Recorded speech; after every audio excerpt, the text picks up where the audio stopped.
The only thing I can say is a big thank to Dorna because Ribuan juta pasang mata tertuju pada Marc Marquez dalam gelaran MotoGP Australia akhir pekan lalu. Satu di antaranya adalah bos Yamaha Monster Energy Massimo Meregali. Dirinya mengaku kaget.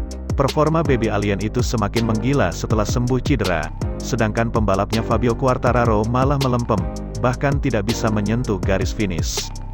Apakah Massimo bakal menjadikan Marquez sebagai pengganti Quartararo?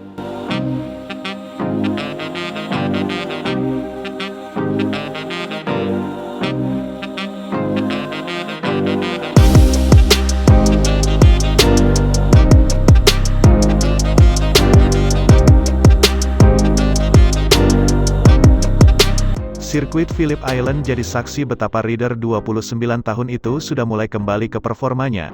Meski belum sampai level terbaik, daya juang tinggi ketika berduel dengan lawan yang lebih muda merupakan satu sinyal. Ia pun mampu menggeber RC213V sekencangnya dengan pilihan sedikit berisiko, yakni ban belakang lunak. Marquez seolah melepaskan beban yang dipikul dalam 2 tahun terakhir. Juara dunia MotoGP 6 kali itu pun berebut posisi pertama dengan Alex Rins, yang sayangnya kalah dan harus terima peringkat kedua. Itu adalah podium yang ke-100 dalam karirnya di level Premier. Jika memperhitungkan dari debutnya di kelas 125cc pada 2008, Marquez merupakan pemilik podium terbanyak kelima dalam sejarah kejuaraan dunia Grand Prix. Rekor 139 kali podium juga dimiliki legenda MotoGP, Angel Nieto. Saya telah meninggalkan semua di trek dan saya menikmati semua overtaking. Kami berkembang, tapi masih ada banyak pekerjaan yang diselesaikan, ujarnya dikutip dari Motosan. Fantastis mencapai tonggak sejarah 100 podium di kelas Premier, sebuah kehormatan berbagi posisi dengan Nieto, tapi kami belum selesai.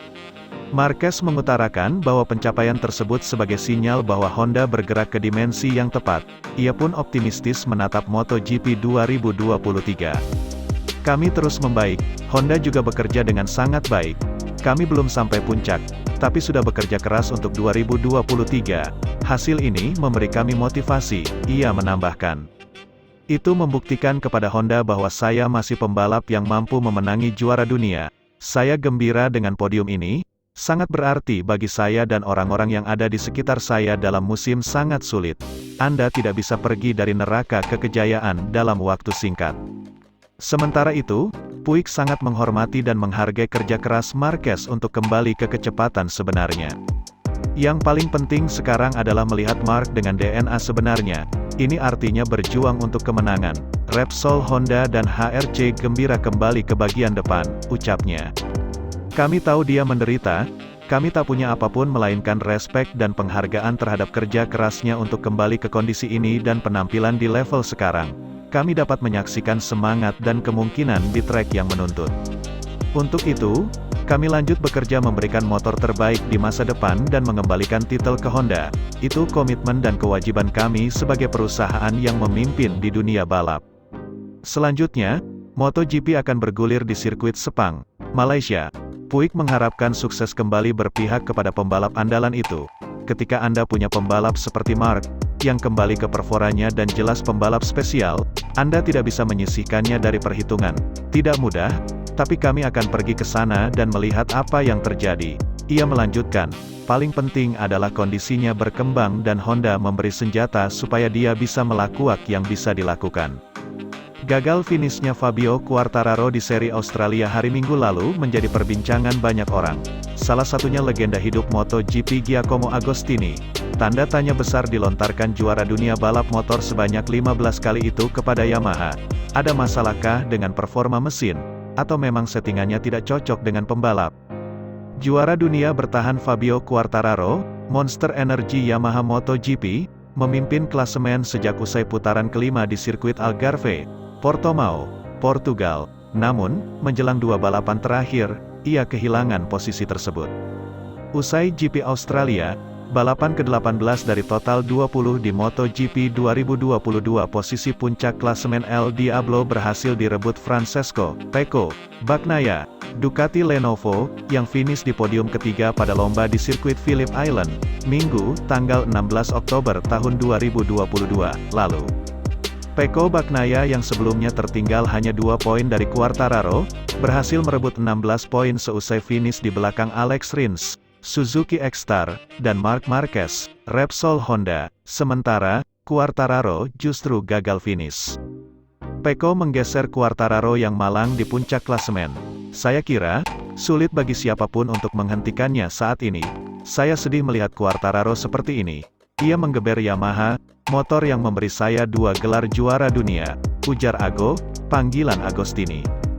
Pria asal Brescia, Italia, yang merebut 8, 1966 sampai 1972, dan 1975, gelar juara dunia kelas 500 cm3, kategori Premier sebelum MotoGP dipakai pada 2002 itu mengakui Quartararo pembalap bagus. Namun, saat ini Ducati adalah Ducati. Di tangan Pecco, mereka menjadi kombinasi yang fantastis. Dan, setelah 50 tahun, mereka makin mendekati pengalaman dan sensasi serupa dengan saya. Kebanggaan menjadi orang Italia di mata seluruh dunia, tutur Ago, seperti dikutip Repubblica. Ago pun mengomentari balapan MotoGP Australia yang diakhiri dengan overtaking pemimpin klasemen kejuaraan dunia oleh Bagnaia terhadap Quartararo.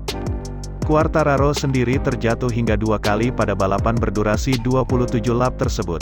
Pertama saat berada di posisi ke-22, di tikungan Miller setelah trek lurus. Lalu, ia kembali terjatuh ketika berada di P15, saat berusaha memperbaiki posisi. Begitu mengetahui Quartararo tidak mampu melanjutkan balapan, Bagnaia terlihat sudah cukup puas meskipun finish P3. Kini, dengan keunggulan 14 poin atas Quartararo dan masih ada 2 balapan tersisa, secara matematis Pecco bisa memastikan gelar juara dunia MotoGP pada GP Malaysia di Sepang, Minggu, tanggal 23 Oktober tahun 2022, akhir pekan ini.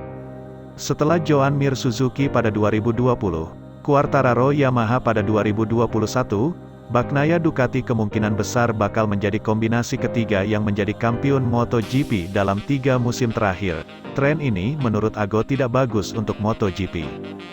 Di balapan sebesar MotoGP, Anda membutuhkan pembalap dengan karakter kuat, seseorang yang mampu memaksakan dirinya terus-menerus, kemampuan menaklukkan lawan secara konsisten, dan menciptakan penggemar sendiri, ucap Ago.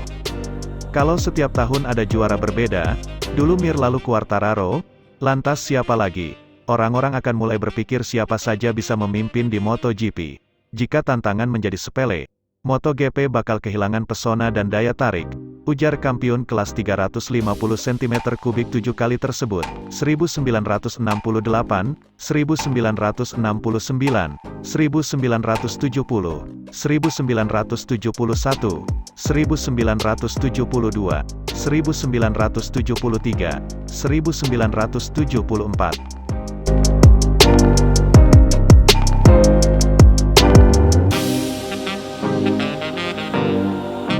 Mencetak pembalap berkualitas, Valentino Rossi tidak rugi pensiun dari balapan MotoGP. Di akhir musim 2022 ini, kedua anak didiknya berhasil menorehkan prestasi yang gemilang.